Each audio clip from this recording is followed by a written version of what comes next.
Good afternoon, everyone. Thank you for joining us for today's live webinar, The Backyard Portal, Lessons Learned in Virtual Reality. Our speaker today is Dalton Bennett, a Digital Services Specialist from Paul Sawyier Public Library. We thank you, Dalton, for joining us today as our speaker. And we also want to give just a quick thanks to LSTA for sponsorship. KDLA is supported by the Library Sciences and Technology Act, and we thank the Institute of Museum and Library Services for their sponsorship of this webinar. Today's webinar is being recorded and will be available as an archived webinar in the future in our online learning portal. I'm going to pull up Dalton's first slide here and let him take it away. Thank you. Alrighty. So as mentioned, my name is Dalton Bennett. I work in part of our reference department. However, I am the self-proclaimed tech guy for my library, which is why we're talking about VR today. A note on this presentation is that I've organized it into a series of lessons or things that I've learned. So as we move throughout this conversation, you're going to see me introduce these different lessons. They're pretty quirky. Many of them are inspired by book titles, so you can kind of guess the inspiration as we go here.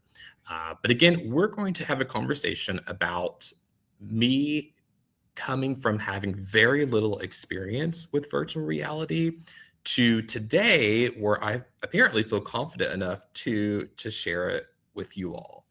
A little bit of context.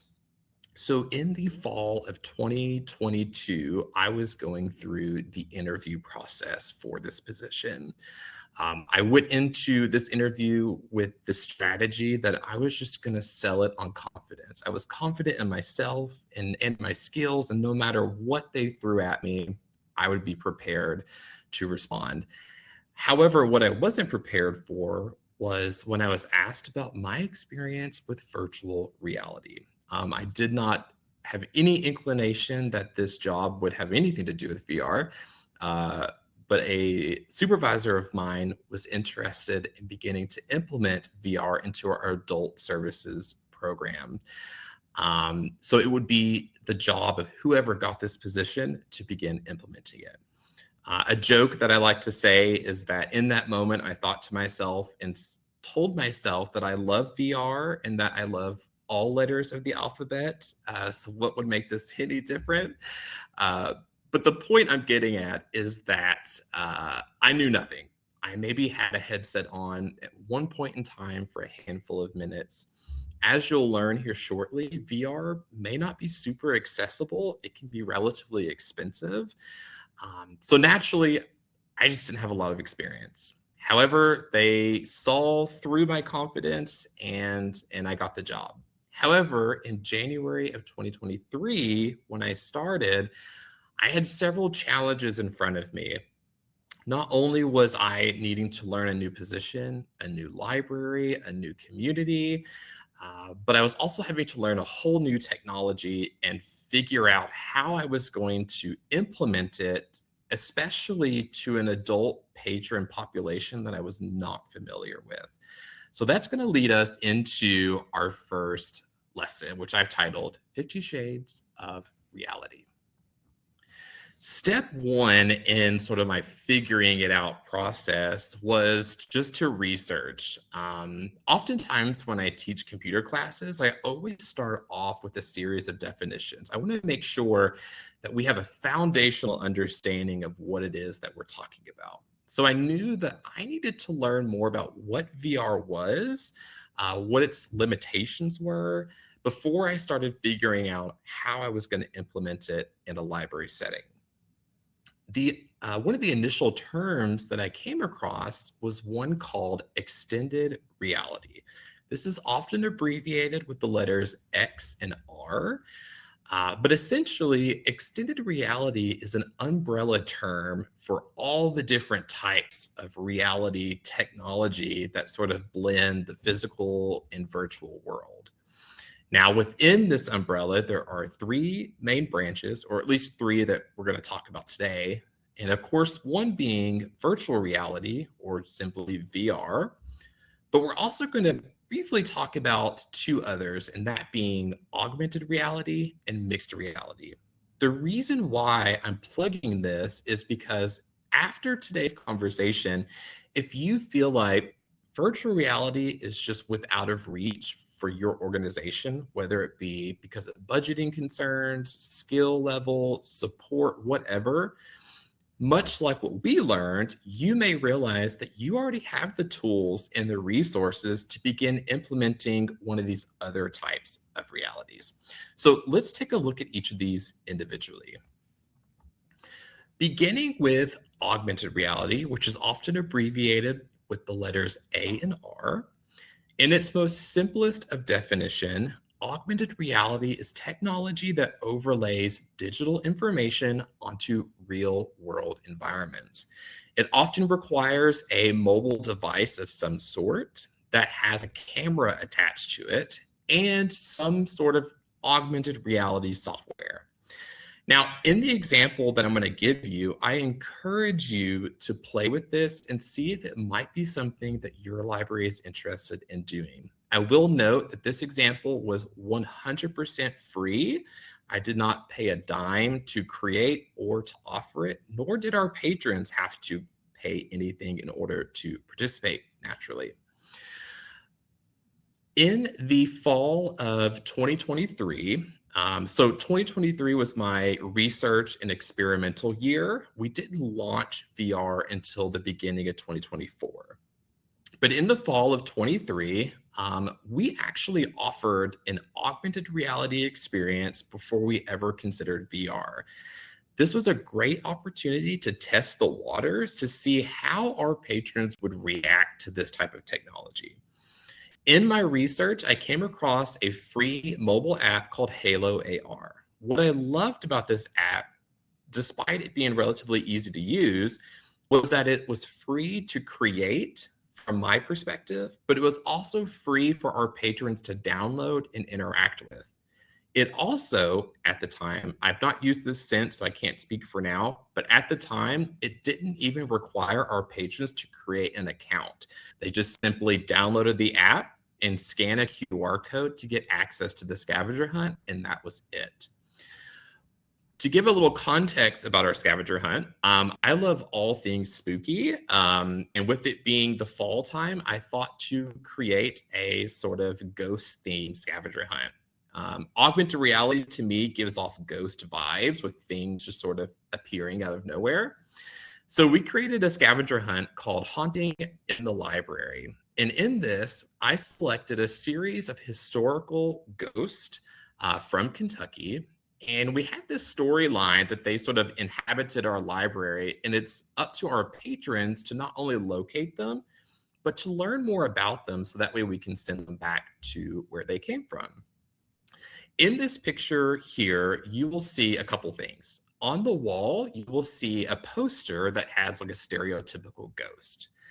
This poster image was the trigger object that our app used to launch the augmented experience. Most of these AR experiences require some kind of image or object to trigger it into initiating whatever it is that's the augmented portion. But once our patrons downloaded this app, scanned the QR code, anytime they found one of these posters, they would simply point their camera at the poster and the real ghost would manifest on their screen. To make this seem a little bit more interactive, I incorporated an MP3 file to all of our ghosts using a voice generator and a script, so it felt as if they were truly talking to you once they appeared. This was an incredibly easy thing to offer. Our patrons loved it. But you could also do this in the form of an interactive book display, right? So you could use the covers of books to act as the trigger image, and maybe it launches a book trailer, or maybe it launches an animated figure. I don't really know. But there are many different ways in which you could use Halo AR and blend it into your library services. Of course, the sort of meat and potatoes of today is virtual reality, and I'm going to give several examples towards the end of this conversation, but I wanted to provide an example that we used in maybe an unconventional way. So, virtual reality, or VR, is fully immersive, and it tricks your senses, specifically your visual and your hearing, into thinking that you are in a completely different environment or even a different world apart from the one that you are existing in. Um, this type of technology does require a unique type of headset, or a VR headset, that covers the eyes. These headsets also have a built-in speaker system that displays a type of audio called spatial audio. This is the type of audio where sound can be located in a room. So unlike when you're listening to music and sound is just being fed through both of your headphones, spatial audio works the same as in a real world environment. If you step outside and you hear a bird chirping, you can identify where that bird is based on the sound. The same applies to VR, and that's why it is that's sort of what enhances the immersive experience beyond just what you see. So in this example, I was asked to incorporate VR into our staff development training one year. The reason being, we were about to launch VR, so we wanted to make sure our staff knew what it was and kind of what we planned on doing with it. But I wanted to make sure that we provided an opportunity for them to engage with it as well, but also tie back into the theme of staff training. So I wanted to find an experience that incorporated collaboration, teamwork, communication, all of that good stuff. And I came across an app called Keep Talking and Nobody Explodes. This is a bomb defusal simulator game. And in this exercise, specifically in the picture that you see with my colleagues, we had teams of 4. One person wore a VR headset, and this person was the only person that could see the bomb. They were in a fictional room with a bomb. Their remaining teammates could not see the bomb, but they had access to a bomb defusal manual, which told them how to defuse all different sorts of bombs. So collectively, they had to work together to identify the bomb and defuse it before time ran out. In order to engage our audience, these headsets allow for a wireless connection to a computer, which is then plugged into our overhead projector. So on the wall behind my colleagues, you can sort of see the corner of the bomb. I had their backs to the wall so they couldn't cheat, but I wanted to make sure our audience could see what was going on as well. Something that is super simple, but was highly, highly effective. And lastly is mixed reality. Much like its name, it's sort of a mixture between both virtual and augmented reality.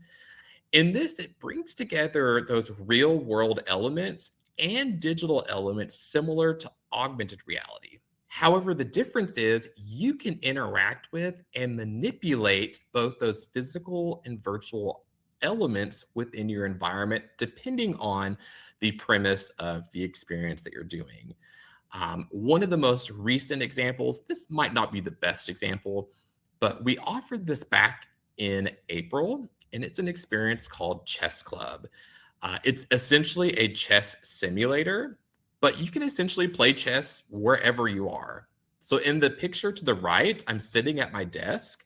I have a VR headset on, but you can see that I'm still within my environment, but a virtual chessboard is now sitting on my desk, and I can interact with those virtual elements and play chess, which is pretty neat. There are some other mixed reality opportunities that take full advantage of your space. You might have aliens breaking through your ceiling, or you may have fish swimming past your window. There's all kinds of mixed reality opportunities available to you on these headsets. So this next lesson sort of wraps up the initial step of researching, or at least researching what VR was. Now I've sort of moved on to my first headache of this whole process is spending money. So in this lesson, I've titled it The Art of Overspending and Owning It for Dummies.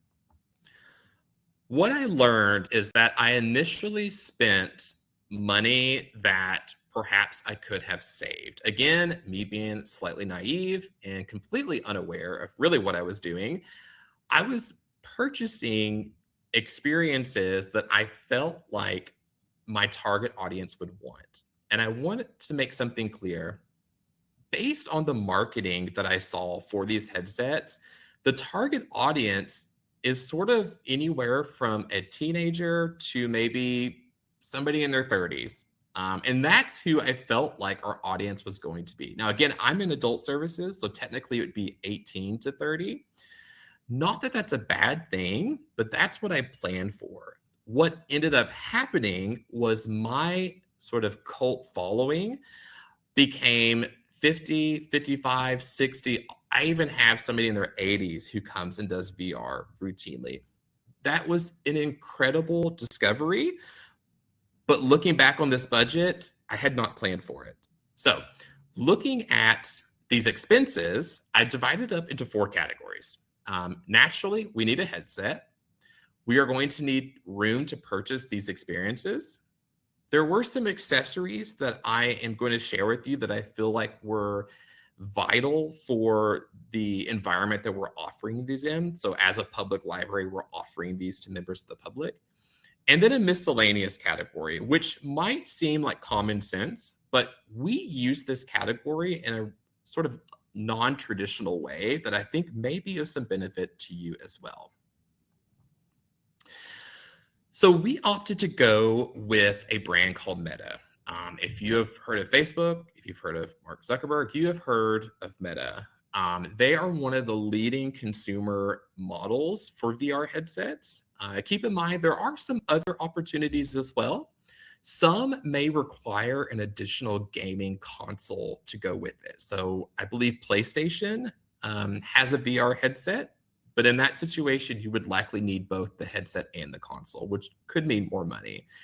With Meta, everything is built into these headsets. They are essentially a computer on their own. I don't know if anybody is somebody that always upgrades their phone every year or every other year, or pays attention to the newest iPhone, but the best comparison when shopping for these headsets is similar to shopping for a smartphone. They both are computers. They both have their own operating system. They have their own app store, all that good stuff. But they also have a list of specs that are very comparable when looking for a model that's going to suit your needs. So on the screen here, I have a couple models. In 2023, during my research phase, I learned that Meta was releasing their newest model in the fall of 2023. This ended up being a great timeline. It gave me an excuse to spend more time researching and less time just spending money blindly, because I knew that I was just going to buy the newest model when it came out for longevity's sake. However, about a year later, Meta announced the MetaQuest 3S. This is more or less the economy model of the original 3. It combines components from the 2nd generation and the MetaQuest 3, or the 3rd generation, which is why it's a little cheaper.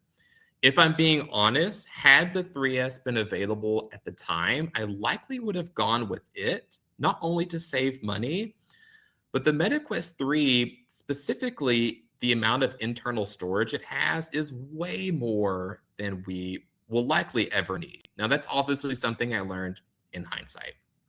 But looking at these headsets, there's obviously a significant price difference. So the MetaQuest 3S can range from $299 to $399, whereas the MetaQuest 3 is typically a standard $499. That's $500 for one headset. But looking at those specs, I listed a few important things to consider. Now, I've already mentioned internal storage. To give you perspective, the majority of these experiences, if you were to download them, can range from 2 gigabytes to 5 gigabytes. Now, obviously, there could be some that require way more internal storage, but the majority of what I've offered is relatively low. So 5 gigabytes compared to 512, there's plenty room there for you. In terms of the quality of the internal sort of display, both of them are going to be great. The 3S has a high definition resolution, whereas the MetaQuest 3 has a 4K. However, both are going to be sufficient. Something that's incredibly important, especially when we start looking at scheduling these experiences, is battery life. How long can I use them before they die? Now, the number here, which is 2 to 2.5, is an average. As I have learned, some experiences are going to consume more battery than others. So when you are in the phase of selecting an experience and practicing that experience, if possible, you want to pay close attention to how much your battery drains from the moment you start and the moment that you finish. Incredibly important. And of course, we want to make sure that we're accommodating all of our patrons, especially those that wear glasses. Thankfully, Meta has considered this, and they've created either a built-in or a separate attachment that accommodates for eyewear. If you go with the MetaQuest 3 model, it is built in. However, the 3S, I believe, is a separate attachment that you have to take on and off. What I tell our patrons is that our headsets can accommodate most eyewear, but not all eyewear. Essentially, what it's doing is it's pushing the headset away from your face just enough to accommodate the eyewear. It's not widening, it's not lengthening, it's just pushing away. So the joke I like to use is if you have glasses from the 80s that are super big, probably not going to fit. Now, in the past couple years that we've offered VR full time, I've only had one instance where somebody's glasses were a little too snug for them to wear them. So chances are you may not run into this opportunity. But again, when purchasing, if you choose to go with the Meta brand, you have a couple options that can accommodate a wider budget. Next expense category is apps. Now, as I mentioned, if we're thinking of these as like a smartphone, they have their own built-in app store where you can purchase and download and even stream experiences all from the headset. So keep in mind that not every experience we've offered has been purchased and downloaded. Some we've streamed and it's not required that we consume some of that internal storage. But looking at the App Store specifically, you will find games, you will find just general VR experiences, you will find films, productivity tools, social networking. There's very similar to any App Store you may have worked with already, you will find similar experiences. The biggest lesson that I'm still kicking myself today is there is so much free content on this app store that you probably don't have to spend a dime, at least for a little bit of time. When I went into this, I was just ready to burn some money. So I was buying this, buying that. You know, these apps can cost $20, $30. And I had 4 headsets, so I was buying them multiple times. Later that year, when we began picking these experiences, I noticed pretty much all the experiences we were offering were free. So I encourage you, when you're selecting these experiences, do everything you can to find the free stuff first. Accessories. So this is a conversation of a need versus a want.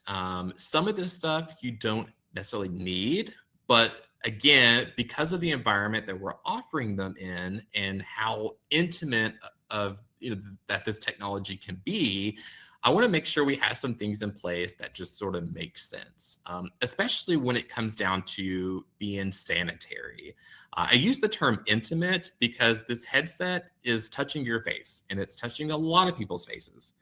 One thing you will learn is the longer these headsets are being used, the hotter they get. And with heat comes sweat. So your patrons will be sweating.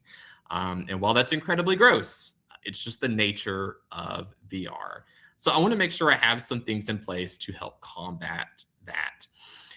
The first purchase I made in terms of accessory was a silicone face guard. This is the sort of cushion that touches your face. By default, Meta provides a similar face guard, but it's a foam and sort of porous material.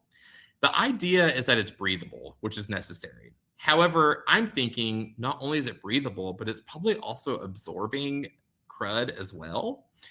So Meta offers a silicone version, which oddly enough is less breathable, so you're probably going to sweat more, but it's more or less hypoallergenic, and it's easy to clean. So we've been using these since. I've not had any issues. I just wipe them down with a disinfectant wipe, and we move on to the next person.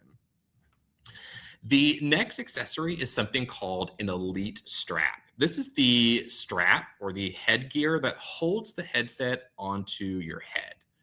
Again, by default, Meta provides you with a head strap that is sort of like a nylon fabric, not fabric, but like a nylon material. It has a unique type of tightening and loosening mechanism that I felt was a little invasive. I'm assisting our patrons with taking these headsets on and off, and I felt like the default head strap, I was just being too handsy with around their head. It just felt weird. So I had some money in my budget to upgrade to something called an elite strap. This is a hard plastic strap with the exception of a Velcro strip on the top. But its tightening mechanism is a little knob on the back that you turn one direction to tighten and the other direction to loosen. It's super easy. But because it's a hard plastic, it's much easier to keep clean and to wipe and so forth. I will mention that both the head strap and the face guard we bought as Meta branded products, so they are relatively expensive. A face guard can cost $40. A head strap can cost $70. And again, I had to buy them 4 times. So keep that in mind, but it's definitely an expense that I do not regret and has come in handy quite a bit. The last expense is a no-brainer. It's just a carrying case. Unfortunately, you do not get any kind of case if you purchase these headsets. But what's great is we went on Amazon, found a third-party case for $20. I bought 4 of them, and it has served the need, if not more. So some things you could find third-party if you're interested. Other things you might not be able to. Another thing to keep in mind, when we purchased these headsets, because it was the newest model, there weren't too many third-party options available at the time, which is another reason why we went with the Meta branded products. Today, that might be a different story, and I encourage you to look into those options if available. I mentioned we had a miscellaneous category, and this is sort of more or less just a runoff. Perhaps I had extra money that I just really didn't know what to spend it on. Maybe I would use it on replacement parts.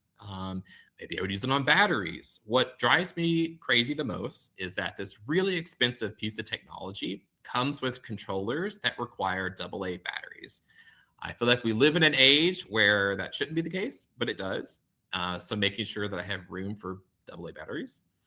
Or perhaps there's an experience or an app down the road that I want to purchase, right? These are all great examples to have a miscellaneous category. How we ended up using this category was actually for a film license. In my research, when I was trying to find some new experiences for our patrons, I came across a film in the App Store called JFK Memento. This is more or less a documentary style film that details the event that quickly happened after JFK was assassinated. What makes this unique is that this film can only be viewed in a VR headset. What I want to make clear is that you're not watching this on a 2-dimensional screen. This film is created with the intent of being viewed not only in VR, but with the intent that you feel like you are involved or taking part in the documentary. There are things happening around you, in front of you, and so forth. Truly an incredible experience. Now, aside from being interested in offering it, I sort of had to ask myself, do I need a film license?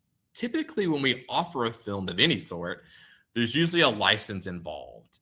However, in VR, I'm not offering it to a bunch of people in a room at one time. Rather, I'm offering it to a handful of people over the course of several days.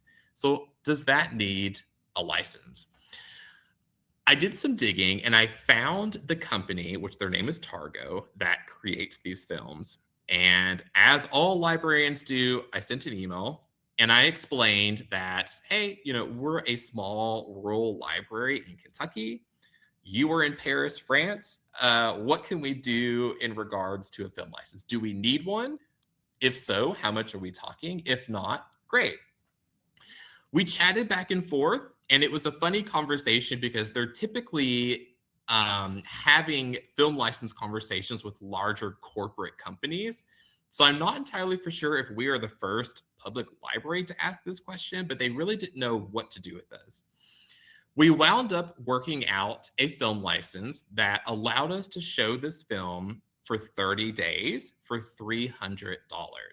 I could essentially show it to as many people as I want within 30 days, but I did have to give them kind of a spitball idea of how many people would view it.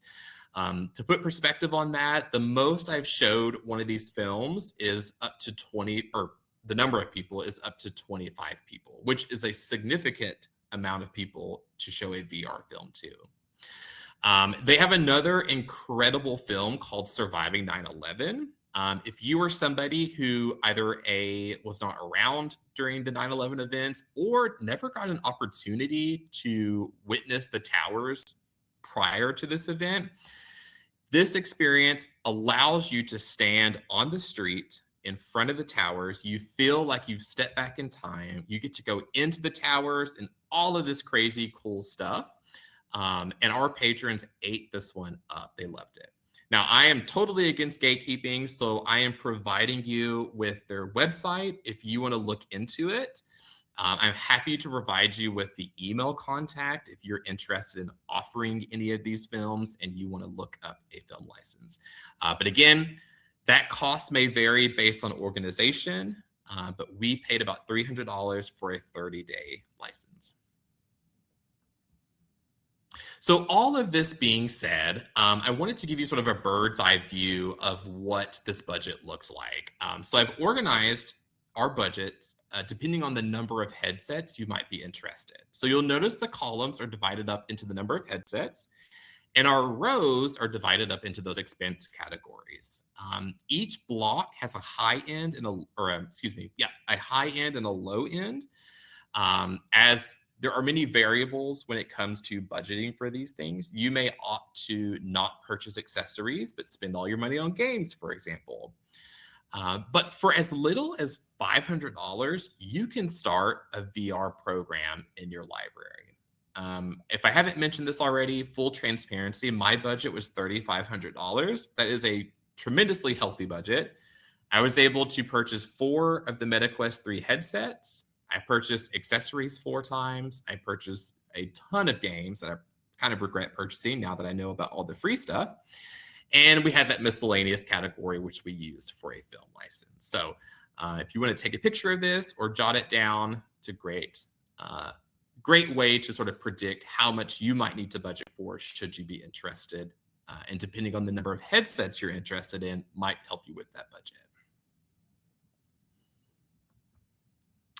So this next lesson that I've titled Ready Player Grandma has a really unique story that unfortunately happened to my own grandmother. And but this lesson is all about the 4 S's, and that is setup, space, support, and scheduling. So once I've researched VR, I've purchased materials, now I'm ready to really start designing this program. How am I going to go about implementing it? What space do I need? Do I need support from my staff?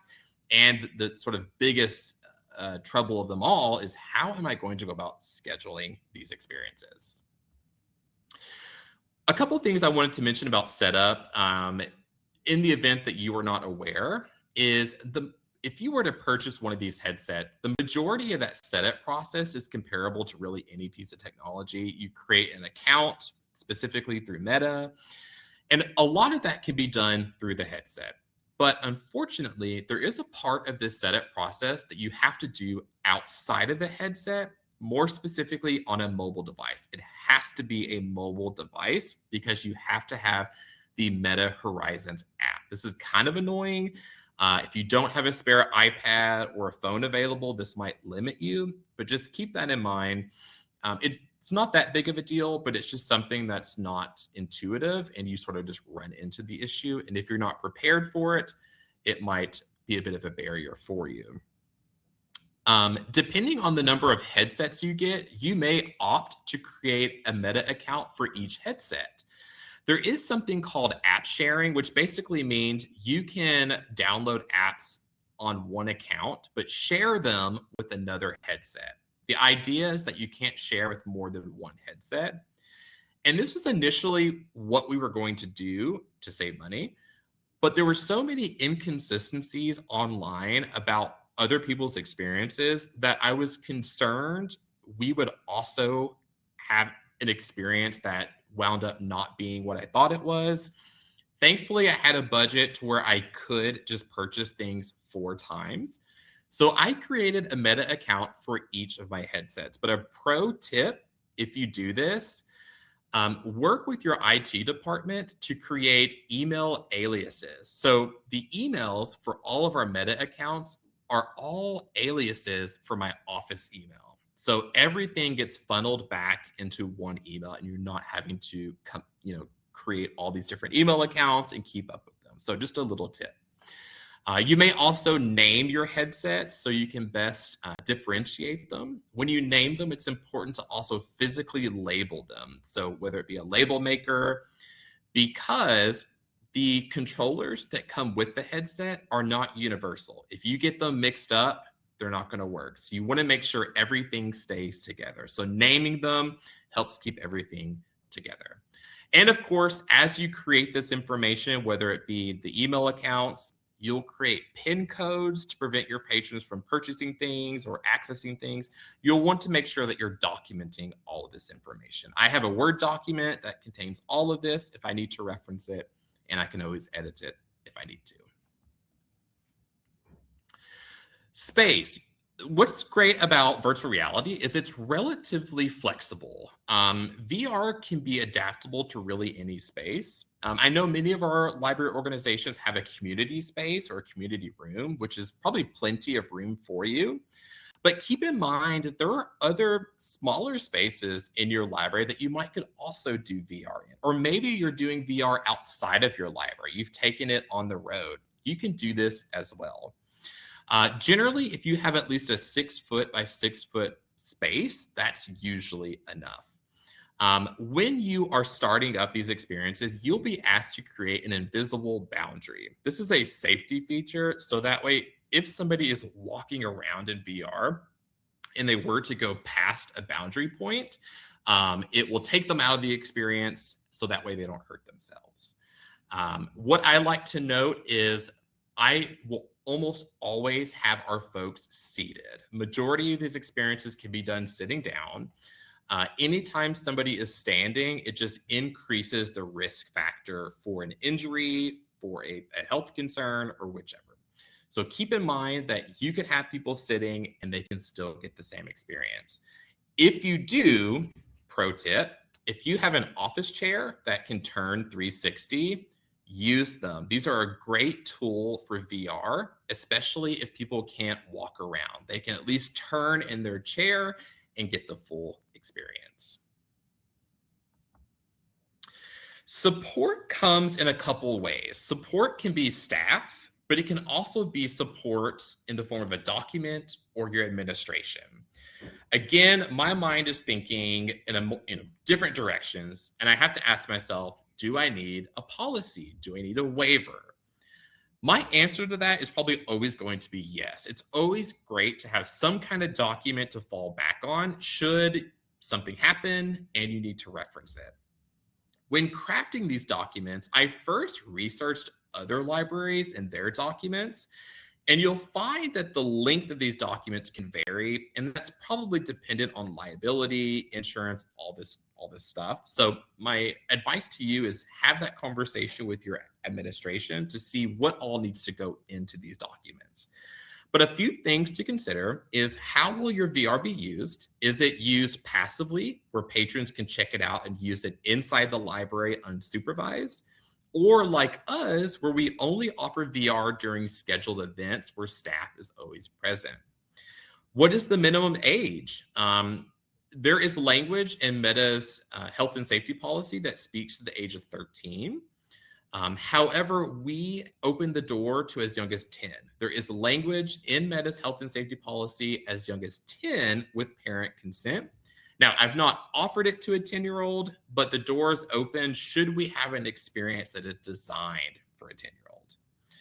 You want to go over health and transparency information. There is a lot of side effects that come with VR. If you have vertigo, if you just naturally have motion sickness, if you have a risk of falling, if you have photosensitivity, all of these things play a big part in VR. And being transparent about it can not only save a disastrous issue, but it also just allows you to be more prepared for those situations. My grandmother comes to play in this, in that she came and did an experience with us, loved it, and the next day she texts me and says, you know, my face is kind of red and it's a little itchy. And I'm thinking, well, these headsets get hot, it's probably just irritation. She goes to the doctor to discover that she is allergic to silicone. So unfortunately, our silicone headsets backfired on us in that instance.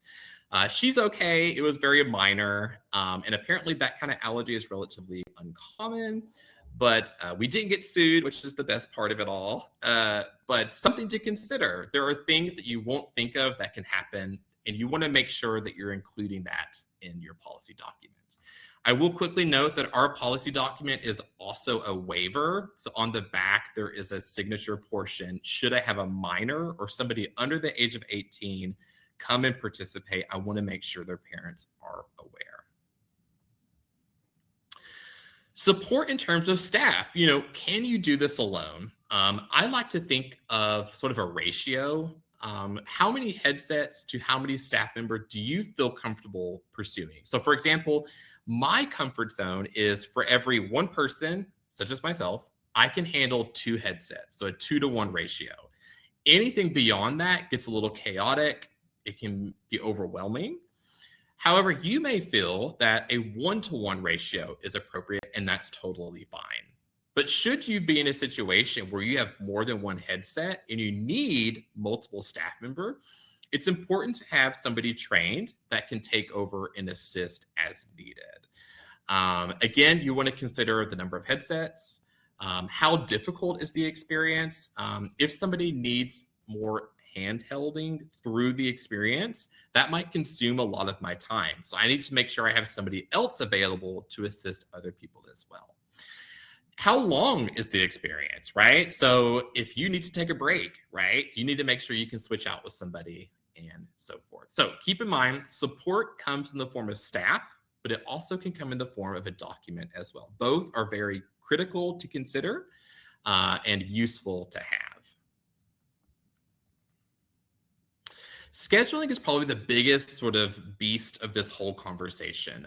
You'll find that these VR experiences can range. Some of them are games, some of them are films. They all have different variables. So when I'm selecting an experience and I'm scheduling it, I'm having to first identify what kind of experience. Films are the easiest because they start and stop at the same time. They're easy to predict. Games have so many variables that, you know, somebody could take longer to complete than somebody else. So you're looking at how long does the experience take, how difficult it is. Difficulty and time go hand in hand. The number of headsets you have are going to determine how many people you can get through, but also that battery life comes into play. If you have to switch a headset out because it died, that's important. Who is your audience? Naturally, some of my younger patrons pick up VR a lot quicker than my older folks. So sometimes I'm having to spend extra time between them to make sure that everybody is getting through in a timely manner. And of course, space, right? Some of us are limited on our space, and so we need to make sure that space is available to us during the time that we're offering. These are all very important. Now, what I'm going to do is show you two different scheduling strategies that have worked for me. The first is a multi-day offering. So I may have an experience that I want to offer maybe the last 2 Thursdays of the month. I've reserved our community space between 5:30 and maybe 8 o'clock. I've divided up that time into 30-minute time slots. Now, again, I have multiple headsets, so I can have multiple going on at the same time. My ratio is 2 to 1, so that's why you'll notice that every 30-minute time slot only has 2 headsets. Our patrons can register for a time slot. However, there's always room for drop-ins. So hypothetically, in this situation, I could have upwards to 16 people come through and do VR in just a few hours. Now, again, that number is huge for VR.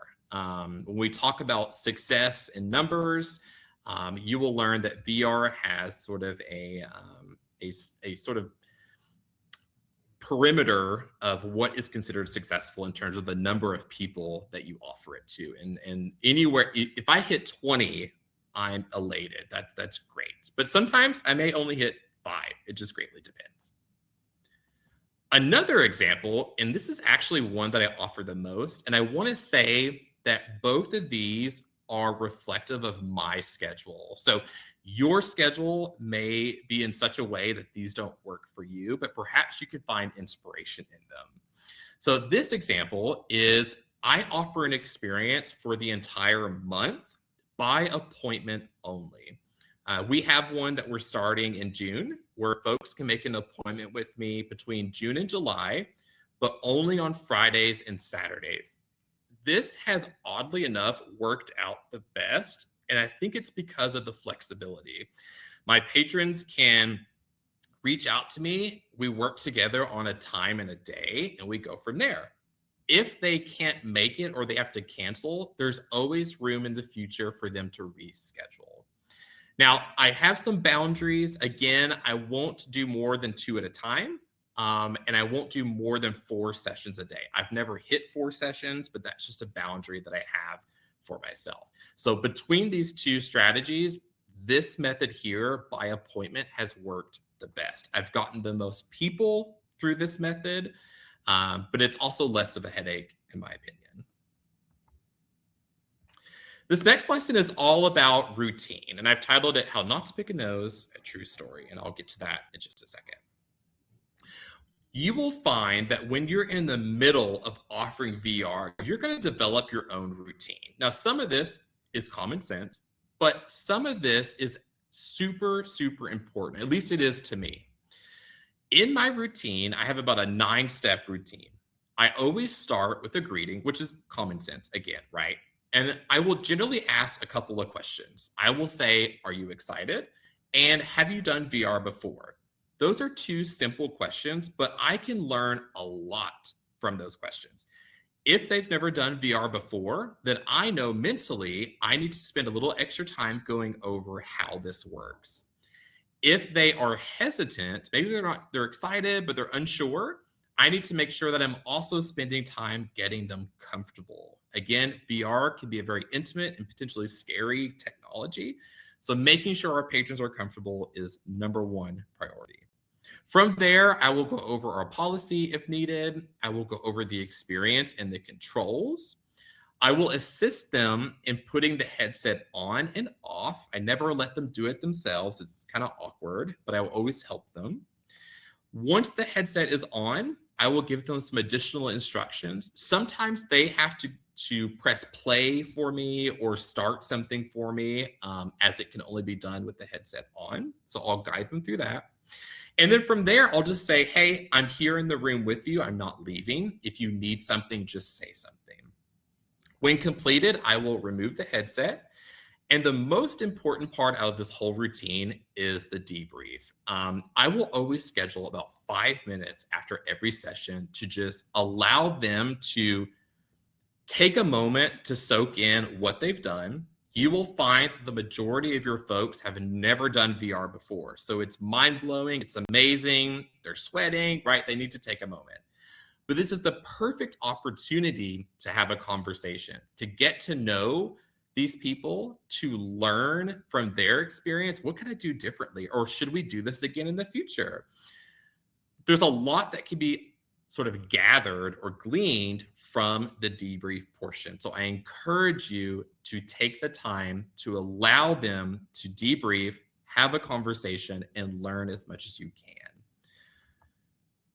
We have, really quickly, let me go back, the nose story. So in my routine, specifically when I put the headset on people and take it off, one of the first few times I did that, I, for some reason, was taking a headset off somebody. And I kind of had my hand like up underneath the headset and my finger went up their nose. So kind of gross. We kind of laughed it off. I was very uncomfortable and I'm sure they were too. I like to joke and say that we became really good friends at that point, but honestly, I never saw them again. But it happens, right? These are things that you can't research online. They just happen. It's never happened again. I learned my lesson, but true story, I picked my patron's nose. So in an effort to make sure our patrons are well informed, we have a web page on our website that you can visit, our patrons can visit. They can learn about VR. They can learn the health and safety information. Our policy document is on there. They can schedule a Try It Now session, which is a 30-minute session where they get to participate in an experience called First Steps. It's a tutorial experience.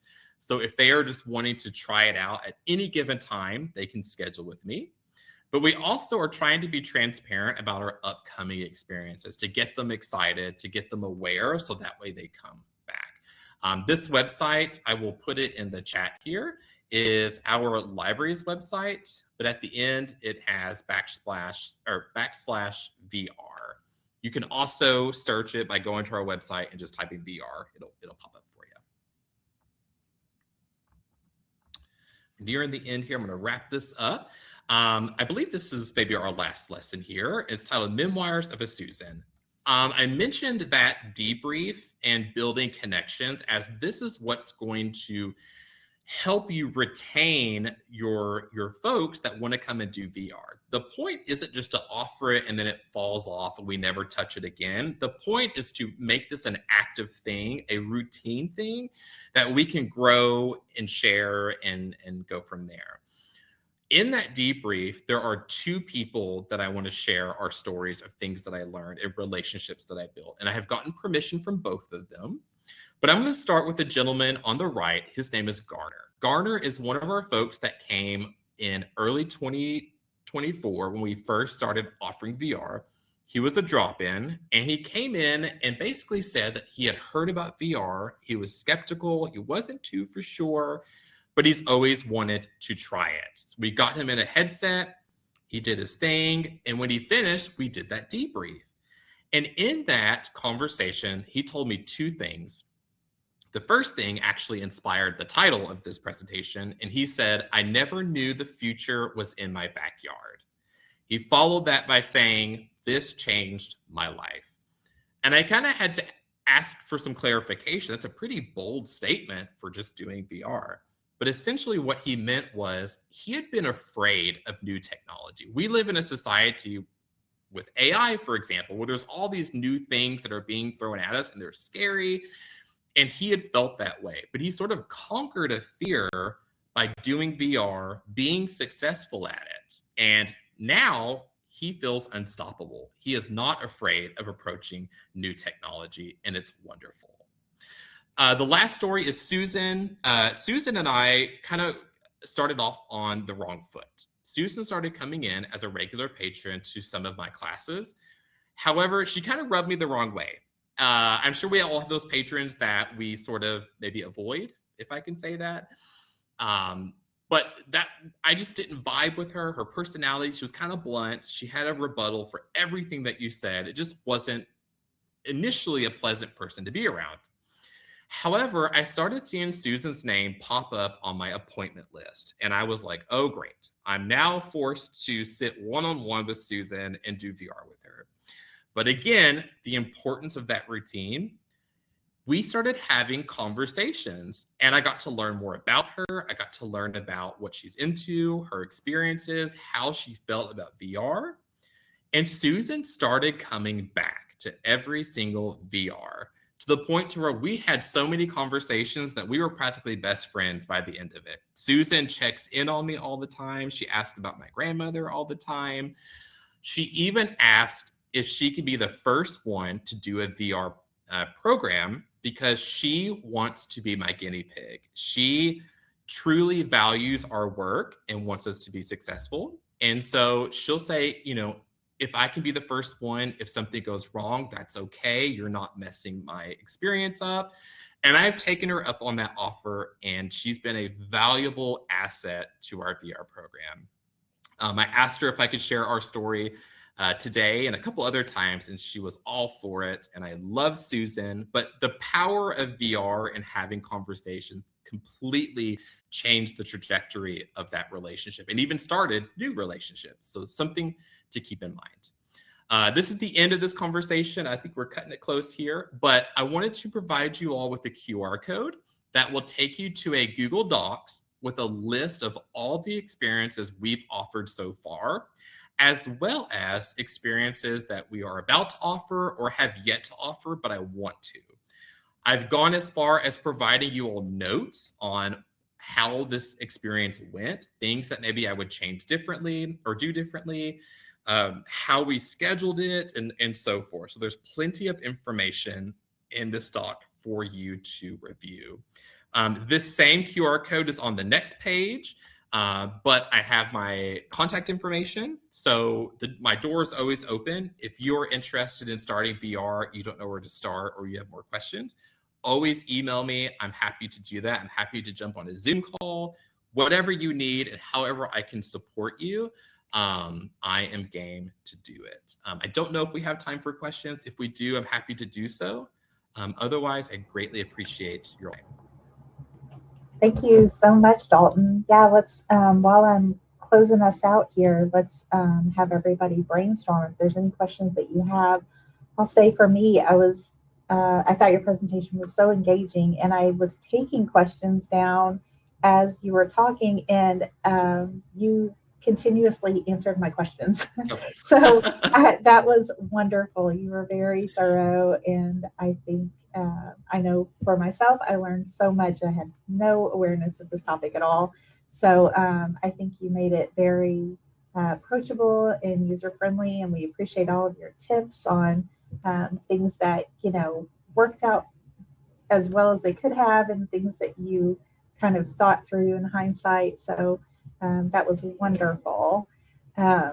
I want to remind everybody as you're thinking, and if you have any questions or you want to share anything with Dalton, please feel free to add that in the chat.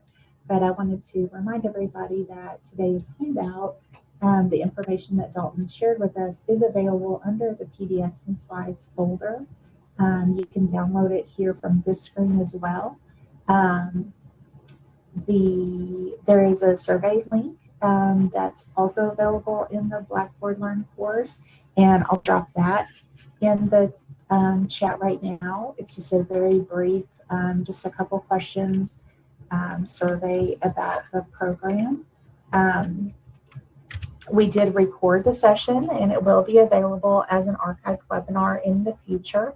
It may take us a couple weeks to get that up. We're having a little technical difficulty with our archiving system right now for webinars, but we will make sure that it gets archived and is available in the future. So again, Dalton, we just want to thank you so much for presenting this to us today.